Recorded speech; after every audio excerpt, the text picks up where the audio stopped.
Today, we're gonna be learning rates of change.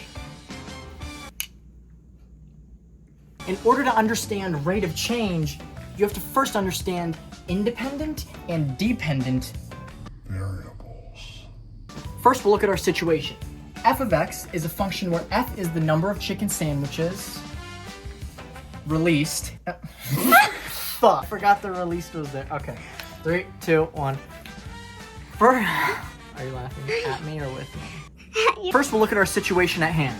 F of x is a function where f is the number of chicken sandwiches released.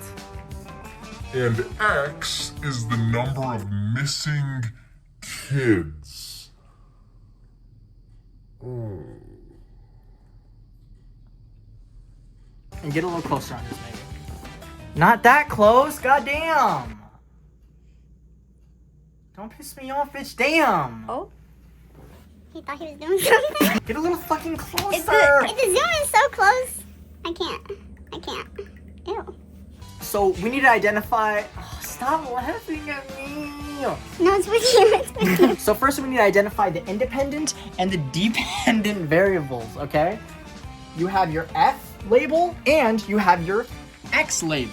Typically, the independent variable is always the variable that is on the inside, and the dependent variable is on the outside. X here. So, oh my gosh, what the fuck did I just do? So this is a little Soluminati situation, but it may be true. So, therefore... Allegedly. What do you mean allegedly? Allegedly, we can't be making claims like this. This is a baseless, unfactual, but very, Interesting topic. just saying, look into it, okay? Oh, who should be doing this? There's a man with a white goatee. There's a man. Oh? You seen those TikTok edits? No. This helps us find rate of change because, cut to the next topic. So for this situation, we're gonna say we have 5 missing kids, right?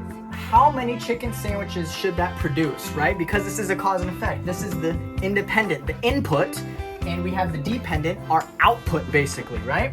So we have 5 missing kids. That should produce what? Should we say 50 or 500 chicken sandwiches? Chicken sandwiches. Chicken sandwiches.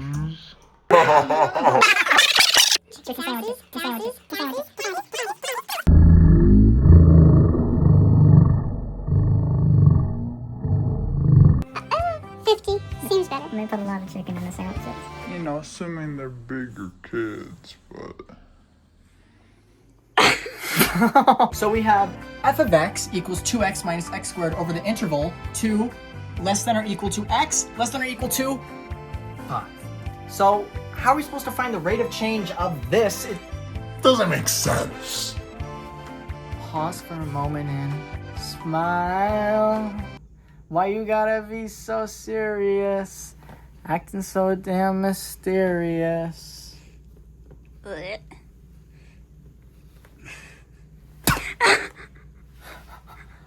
How rude. He just spit on all of y'all. No, I spit on you.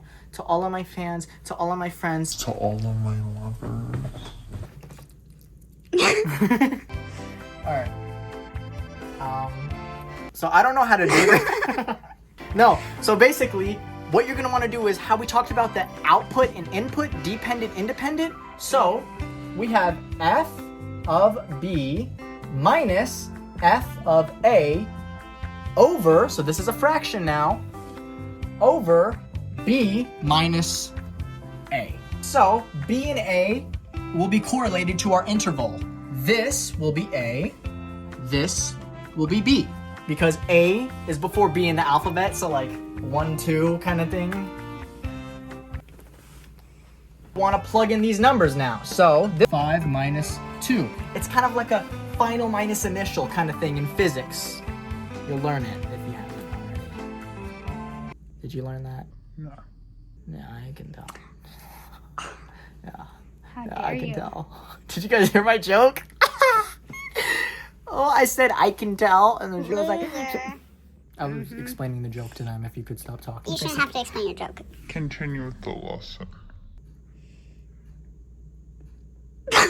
So now, you might be wondering, well, what do we do with the f of 5 minus f of 2? Would that just be f of 3? No, because sometimes that doesn't work because you have to use this equation. So, if you have f of 5, you would basically, since you plugged in 5 for x here, you're going to plug in 5 for x here. And you're going to plug in 5 for x here. So, f of 5 equals 10 minus 25. F of 5 equals negative 15. Okay? That looks like an 8, by the way. Oh shit. So, we'll do the same thing for f of 2. You'd be nowhere without me, by the way. F of 2, we're going to do the same thing. We get 2 times 2. So, f of 2 is equal to 0. So, we input that here. We get over 5 minus 2. What's 5 minus 2? 3. Wait, do it again. 3. One more time.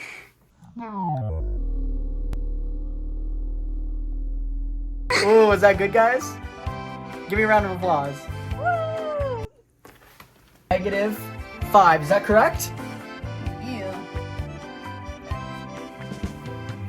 Okay, the answer would be negative 5 chicken sandwiches per missing kid. We had to kind of make up for the fact so the people with the, islands don't come after us. So what this answer means in real context is basically for each missing kid there is, you actually lose 5 chicken sandwiches, which isn't how it actually just.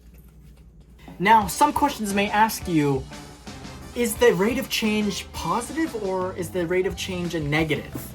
And what this is asking is the rate of the independent and the dependent both going up, both going down, or are they alternating? And that depends on if it's positive or negative. For instance, in the previous problem we had, oh my fucking gosh. In the previous problem we had negative 5, which means the number of kids was going up, but we were getting negative 5 chicken sandwiches, which would mean that it's a negative decreasing rate of change.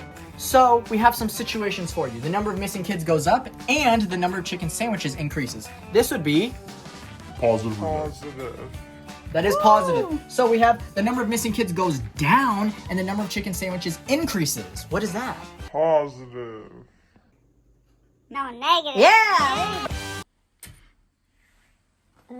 So we have the number of missing kids goes up and the number of chicken sandwiches decreases. Negative.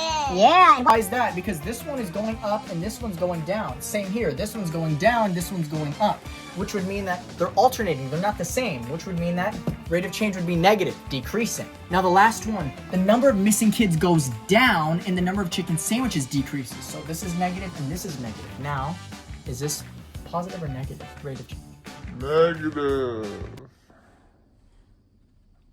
Oh. Positive? This would actually be a positive. Now, that might be confusing to most because it's a negative and a negative, but see, they're not alternating signs, they're not different signs, which would mean that they're both like selling in the same direction, if that makes sense. Yeah. Does that make sense? Yeah. And just like that, that's pretty much all you need to know about rate of change for now, the first unit in Pre-Calc. Good luck.